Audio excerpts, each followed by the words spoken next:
ያላግባብ ዝም ብለሽ የምታኮርፊው ነገር እያስደበረኝ ነው። እባክሽ አንቺን አይደለም ያኮረፍኩት፣ ዝም ብዬ ስለደበረኝ ነው። እንዴ ዝም ብሎ ይደብርሻል? የሆንሽ ነገር ካለ ተናገሪ። መናገር አልፈልግም ኤሚ። ስለዚህ ችግርሽ ከኔ ጋር ነው ማለት ነው? ችግሬ ካንቺ ጋር አይደለም ከሌባው ጋር ነው። ቆያ ብሎ መለሰልሽ አይደል እንዴ? ሌላ ምን ትፈልጊያለሽ? መልሽልኝ እንጂ። ግብዣውን ደውዬ ተቀብዬው ቀጥሮኝ ሲሄድ የለም። ብዙ ጠበቅኩት ግን አልመጣም። ደጋግሜ ብደውልለትም ስልኩ አይሰራም፣ ዝግ ነበር። ጉድና ጅራት ከበስተኋላ ነው አለችም ወይ? ቆይ ምን አቅብጦሽ ነው ልታገኝ የፈለግሽው? አንቺ ራስሽ እርጥብ ልጋብዘው ነው ስትይ አልነበር? እኔ ስለተመቸኝ ነው። አንቺ ደግሞ እንደማይመችሽ ነግረሽኛል። አሁን ተመቸኛ። ስለዚህ ትወጂዋለሽ ማለት ነው? መመቸትና መውደድን ምን አገናኘው?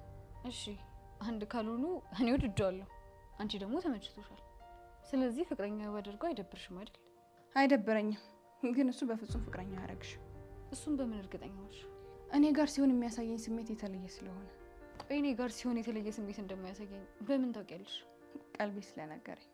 ለመሆኑ ግን ቀልብሽ ካንቺ ጋር አለ? ምን ማለት ነው እሱ? ማለትማ ያ ሌባ አደገኛ ነው። ያው ቀልብሽን ሰርቆሽ እንዳይሆን ብዬ ነው። በቃ ባንቺ ቤት አሾሽ ማለት ነው።